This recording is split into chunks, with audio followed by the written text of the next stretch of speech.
E hoje vamos falar sobre sexo, sobre a sua vida sexual. Eu tenho ficado assustado assim com o tipo de procura que eu tenho recebido cada vez mais frequente de esposas que dizem assim: Rafa, meu marido não me procura mais, maridos que imploram por sexo, casais que não fazem mais sexo ao longo de semanas, às vezes de meses. O que é que está acontecendo com os casais de hoje em dia?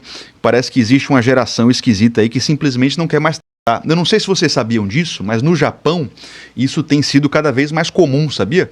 Pessoas, casais e jovens que não têm mais interesse por sexo. Pessoas casadas, inclusive, que não usam mais, se resolvem de alguma outra forma, com inteligência artificial, com holograma. Sabia disso? No Japão existe essa maluquice. Gente que se satisfaz com hologramas. É muito absurdo o que está acontecendo. E alguma coisa tem que mudar. Nós não podemos ficar apáticos, omissos com relação a isso, porque Deus criou o sexo e eu quero que isso seja uma ferramenta de construção e restauração no seu casamento. Tem um amigo meu, interessante, que ele fala assim: geralmente quando existem pedras no casamento, elas estão debaixo do colchão. E é muito verdade isso. Não é à toa que o assunto sexual, o assunto sexo, geralmente é o principal motivo das separações, dos divórcios, dos problemas de crises conjugais. Isso é muito comum, muito comum. E é mais assustador porque você tem hoje em dia uma novidade, né, que são esposas reclamando que o marido não procura mais. Então, a revolução sexual chegou num momento esquisito em que você tem homens emasculados que não têm mais essa necessidade, essa libido. Existe uma crescente e alarmante baixa dos níveis de testosterona, né? Os homens estão cada vez mais esquisitos. Eu quero que seu casamento seja um casamento forte, robusto, fortalecido no Senhor Jesus. E eu queria ler um texto da Palavra de Deus que vai nos mostrar o assunto do sexo, da sexualidade, especificamente para um casal que acabou de casar, na sabedoria dos judeus, dos israelitas no Antigo Testamento. Olha só o que está escrito aqui em Deuteronômio 24, capítulo 5. Isso aqui é sabedoria bíblica e eu queria que você prestasse atenção. Deuteronômio capítulo 24, versículo 5. Olha só que interessante isso aqui, pessoal. Quando um homem for recém-casado, ele não sairá à guerra, nem se lhe imporá nenhum tipo de encargo ou trabalho. Por um ano inteiro ficará livre em sua casa para alegrar a mulher que tomou. Então olha só que coisa fantástica, rapaz, que acontecia entre o povo de Israel no Antigo Testamento, porque entre os israelitas, na lei mosaica, no Antigo Testamento, quando o cara casava com a mulher, ele era obrigado a parar de trabalhar por um ano. Já pensou? Quem gostaria de uma lei assim no Brasil, hein? Já pensou se no Brasil a gente casou, ficasse um ano sem trabalhar, sem ir para a guerra, sem fazer absolutamente nada, para você ficar em casa, e a palavra de Deus diz assim: para ele alegrar a mulher que tomou. E é muito interessante, né? Porque um ano parece muita coisa, e é óbvio que aqui existe um sentido de você incentivar as famílias a serem numerosas, né? Os casais teriam assim a oportunidade de fazerem filhos, de engravidar a mulher, e é óbvio que aqui existe um sentido de que o cara, naquele primeiro momento do casamento, ele se dedique a o que havia de mais importante, de fazer as gerações acontecerem. O povo de Israel se tornaria mais numeroso assim. Mas nós vemos um outro sentido aqui, que é o sentido da alegria, da satisfação, né? E aqui eu já quero tirar um ensinamento aqui da sabedoria dos israelitas. Isso aqui é uma direção de Deus para esse povo. Eu não sei se sexo é um problema para você. Sexo no seu casamento é uma coisa boa para você? Eu falo isso com muita sinceridade, porque muitas mulheres que chegam até mim, elas falam assim: Rafa, eu tenho feito por obrigação, para mim é um peso, para mim é um estorvo. Eu tenho tido contato com maridos que falam a mesma coisa para mim. Queria que você fosse sincero. É bom para você? Você sente prazer no sexo no seu casamento? Ou para você já se tornou enfadonho, é uma obrigação, uma coisa que você faz por fazer? Eu sei que é um assunto muito pessoal e muita gente não vai se sentir à vontade para falar, mas pensa um pouquinho com relação a isso, né? Porque olha só o que o texto está dizendo: o recém-casado não sairá à guerra e não vai trabalhar em absolutamente cargo nenhum. Ele ficará um ano inteiro em casa para quê? Para alegrar a sua mulher que tomou. Então, para os antigos israelitas, o sexo no casamento é uma coisa que deveria alegrar tanto o homem, obviamente, quanto a mulher. Sexo é bom. Essa é uma verdade que tem sido esquecida. E me assusta ter contato com maridos que se sentem obrigados a transar no casamento. O que está acontecendo, gente? Pelo amor de Deus. Esposas que tratam o sexo como se fosse capinar um lote ou bater uma laje. Algo está esquisito em seu casamento, se isso está acontecendo. Porque os dois deveriam estar satisfeitos com a quantidade, com a qualidade. O sexo é bom, o sexo é maravilhoso. Isso é uma coisa que é um presente de Deus para nós, é o que a palavra de Deus nos revela, né? Quando você pensa assim, né, que Deus criou a família, Deus criou o homem e a mulher, ele disse que não é bom que o homem esteja só, e ele criou a mulher e o homem, criou também algo chamado sexo. E através do sexo, os dois se tornam uma só carne. O casamento bíblico é consumado com o sexo. Quer dizer, pare para pensar que Deus criou o sexo. Eu sei que, infelizmente, existem pessoas que teve experiências terríveis com o sexo lá atrás. Talvez você tenha sido abusada, talvez você tenha sido assediado, e isso causou algum transtorno na sua psique, e você hoje enxerga sexo como uma coisa impura, ou talvez por falsos ensinos, ou por heresias. Mas eu quero quebrar isso na sua mente. Você precisa entender o propósito de Deus para o sexo no casamento. Deus criou o sexo para a alegria do casal, para que o casal esteja satisfeito, para que o casal sinta prazer, para que o casal procrie, para que o casal esteja unido. Então, a tradição cristã vai mostrar que o sexo no casamento, o sexo verdadeiro, ele é sempre unitivo, procriativo, ele é fecundo, ele gera vida, ele multiplica. Quer dizer, olha quanta coisa maravilhosa que o sexo que Deus criou tem para nós, né?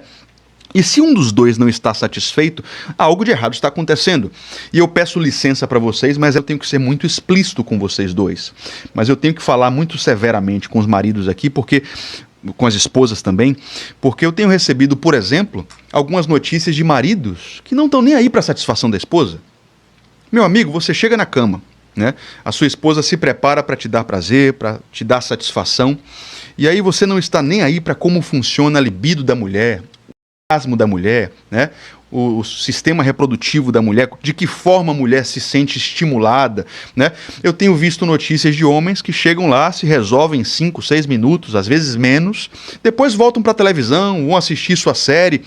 Quer dizer, isso prova que você está utilizando o corpo da sua esposa simplesmente como um objeto da sua satisfação egoísta. Não existe sexo verdadeiro se o outro foi objetificado.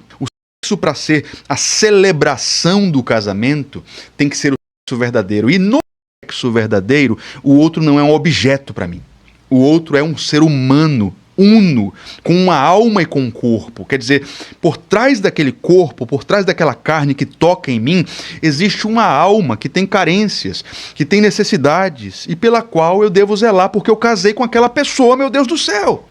E muitas vezes vocês estão completamente poluídos, contaminados pela porcaria, pelo seu passado degenerado, pelas perversidades que você viveu lá atrás. É ou não é? E você chega no casamento objetificando o outro. Também tenho recebido notícias de mulheres que não se importam, né, com as necessidades do marido. Quer dizer, você casou com seu marido, agora você tem que cuidar dele. E as mulheres geralmente sabem que a libido do homem, via de regra, é maior. O apetite do homem, via de regra, é maior. Você já casou sabendo disso? Então é natural que a mulher encare o casamento sabendo que o marido geralmente vai querer fazer sexo mais vezes do que ela, né?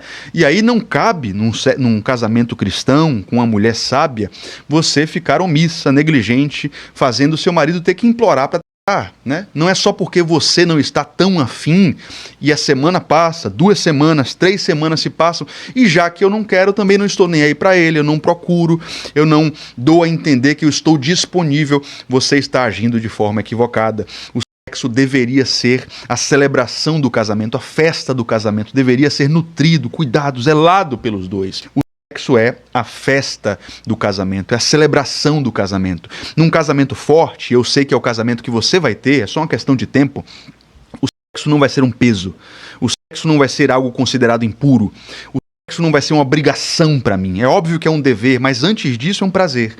Tanto é que a palavra de Deus está nos falando, é o próprio Deus dizendo a Moisés como as coisas seriam, que o marido vai se dedicar ao sexo para alegrar a mulher. Quer dizer, quando Deus pensou no sexo, ele pensou no sexo tendo um marido feliz, um marido contente, um marido alegre e uma esposa alegre, uma esposa contente, uma esposa feliz com o que está acontecendo ali. Olha só o que o texto fala aqui em Deuteronômio capítulo 24, eu queria que você prestasse atenção para um detalhe. Quando o homem for recém-casado, ele não sairá à guerra. Quer dizer, olha só a sabedoria dos israelitas no Antigo Testamento, né? Os homens eram guerreiros, Israel era um povo guerreiro, todo homem já nascia, né, e a família já sabia que ele seria preparado para ser um combatente. Todos os homens eram considerados combatentes em potencial. Mas quando o cara casava, a sabedoria da lei mosaica dizia que ele era obrigado a passar um ano sem ir para a guerra. Olha só que coisa incrível que a palavra de Deus nos mostra. Se o próprio Deus estabeleceu um tempo para o recém-casado se concentrar no sexo e estar em casa, transando com a sua esposa, tendo intimidade com a sua esposa, construindo esse diálogo, é óbvio que o próprio Deus sabe, e todos nós sabemos, que os desafios da rotina atrapalham a vida sexual, ou tendem a atrapalhar a vida sexual. Pessoal, ninguém aqui é criança. Ninguém aqui é criança, não vamos mentir. Não vamos omitir que é óbvio que trabalhar demais, 8, 10 horas por dia, atrapalha a sua vida sexual. Você está naquela semana do seu trabalho em que você tem que trabalhar 10 horas, atende celular à noite, fica estressado, é meta, é pressão. Quem aqui tem coragem de dizer que isso não atrapalha a vida sexual? É óbvio que atrapalha, poxa. É óbvio que atrapalha. Quando os filhos chegam na vida do casal, é um grande desafio manter a vida sexual com a chama acesa, sim ou não? Um casal que recebe crianças em casa, nunca teve filhos, pais de primeira viagem, chegou um bebê. Alguém aqui tem coragem de dizer que não atrapalha? É óbvio que atrapalha. Não estou dizendo que a culpa é do filho, óbvio que não. A criança não pediu para nascer, as crianças são presentes que Deus nos dá. A paternidade é um privilégio, a maternidade é um privilégio, né? Mas é óbvio, isso é óbvio, todo mundo sabe disso, que a chegada de um bebê, a chegada de uma criança, de um outro morador na casa, vai impor certos desafios que irão exigir do casal uma competência muito maior para manter a chama acesa. E a palavra de Deus é tão sábia que ela admite isso aqui, né? Ela admite que o recém-casado, o ideal é que ele não vá para a guerra e não trabalhe, porque a guerra, o trabalho, os desafios do dia a dia vão atrapalhar a vida sexual, né? É óbvio, a gente não vai viver no mundo de Nárnia romantizando isso. Em algum momento, você vai ter que aprender a lidar com a rotina, com as pressões do dia a dia, e isso não pode ser desculpa para a sua relação sexual no casamento ficar um lixo, ficar uma secura absurda e vocês pararem de ter intimidade sexual. Isso não pode ser desculpa, mas é interessante que a palavra de Deus nos mostre que essas coisas, sim, elas impõem um desafio para nós. E isso é interessante, né? Porque, veja, se isso tudo atrapalha, você precisa saber que a sua vida sexual vai morrer se ela não for priorizada. Se vocês estiverem trabalhando como loucos e vocês tiverem tempo para serem bons pais, bons donos de casa, bons empregados, bons profissionais, bons empreendedores, mas não dedicarem intencionalmente tempo para trabalhar, o sexo vai morrer no casamento de vocês. Se você é casado, eu quero que você escreva isso aqui para você não se esquecer essa semana. Eu preciso casar, eu preciso de tempo para fazer sexo. Caramba, nós casamos, né? Nós casamos.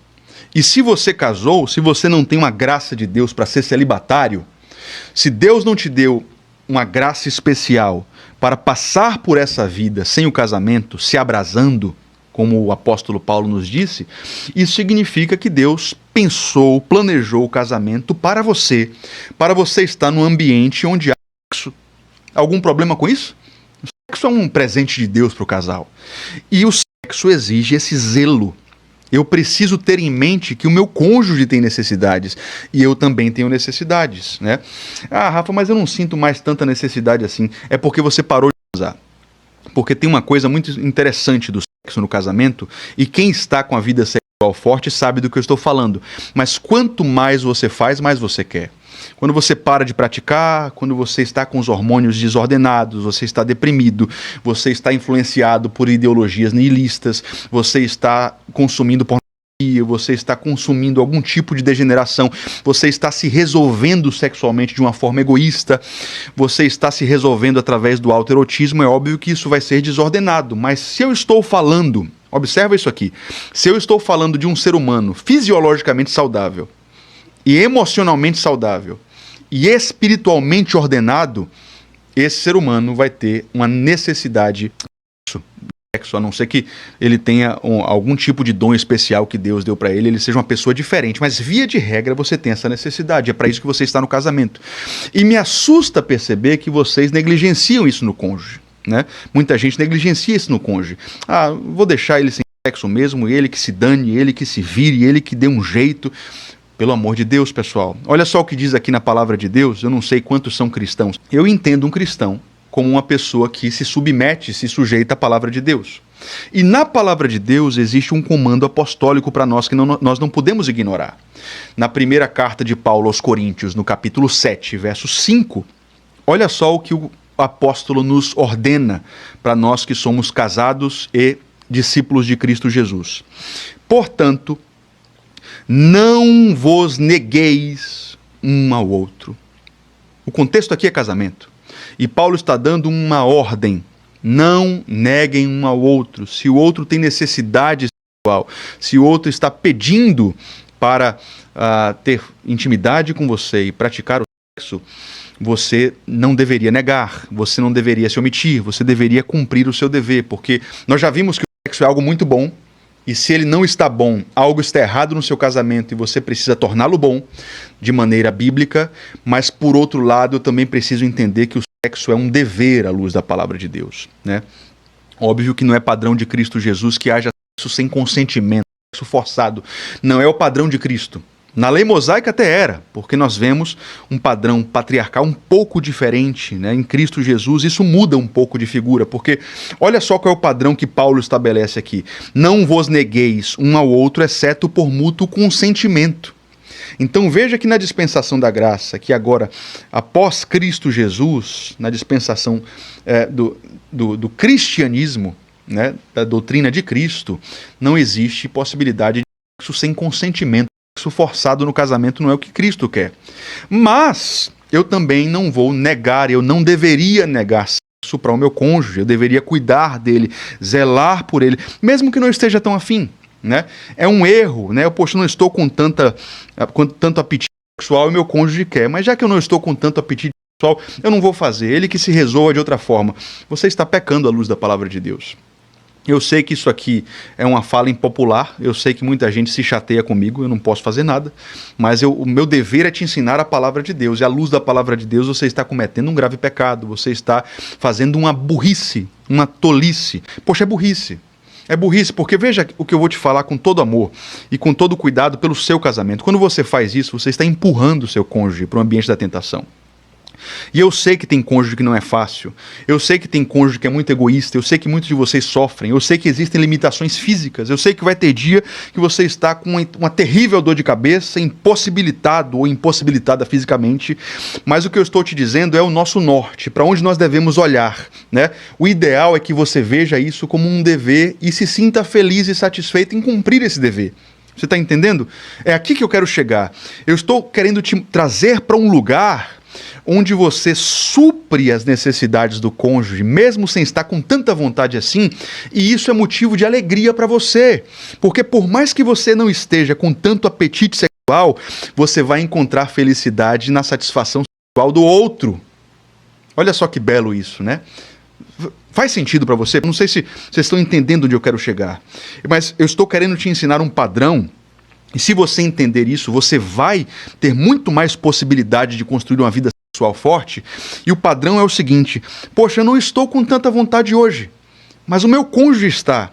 E ir para a cama e deixá-lo feliz e vê-lo ter prazer em mim, comigo, com nossa intimidade, com a unidade do sexo, com a fecundidade do sexo, que gera vida, que gera multiplicação, que gera intimidade construtiva, isso vai me trazer felicidade e eu encontro propósito nisso. Negar sexo é burrice. Essa é a perspectiva cristã, e quem ensinar qualquer coisa contrária a isso, qualquer caminho diferente, está pregando de forma oposta à palavra de Deus, porque à luz da palavra de Deus, eu não deveria rejeitar o meu cônjuge se ele me procura para termos intimidade, porque essa intimidade sempre vai nos aproximar, vai construir algo, e eu sempre vou encontrar alegria de uma forma ou de outra em nossa intimidade sexual. Isso vale para quem está construindo um casamento forte, isso vale para você que está tentando restaurar, porque ainda que o seu cônjuge não enxergue totalmente assim, se um dos dois começa a enxergar e agir com essa perspectiva,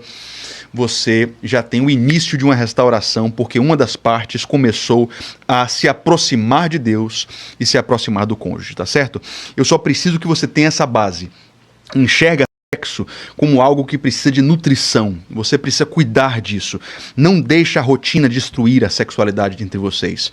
Não faz o menor sentido se vocês hoje são praticamente sócios morando dentro de casa, cuidando de criança, cuidando de emprego, cuidando de louça, de roupa para lavar, mas vocês não cuidam da seiva do casamento, que é a intimidade amorosa de vocês. Quem aqui está se sentindo seco, fracassado na área amorosa, precisa aprender isso. Vocês devem ser intencionais na vida sexual. Eu preciso fazer isso, entendeu? Deus quer isso para você. Eu te provei hoje aqui na palavra de Deus. Eu te provei isso aqui com base na tradição cristã. Isso aqui não é minha opinião. Tá? Eu não vim aqui para dar minha opinião, não vim aqui para dizer o que eu acho. Eu vim aqui para te ensinar com o respaldo da tradição cristã e da Santa Escritura Sagrada. Hoje a base que eu quero te ensinar e que eu preciso que você incorpore aí no seu racional é: o sexo no meu casamento vai se tornar uma festa, uma celebração unitiva, fecunda, que vai unir a gente. E por outro lado, eu compreendo e eu entendo que o sexo é um dever, e para mim é um privilégio poder cumprir esse dever por zelo ao meu cônjuge, para que ele não seja empurrado por mim mesmo para o ambiente da tentação. E aí a gente vai construindo casamentos fortes a partir desses princípios milenares que o Senhor nos legou em sua santa palavra.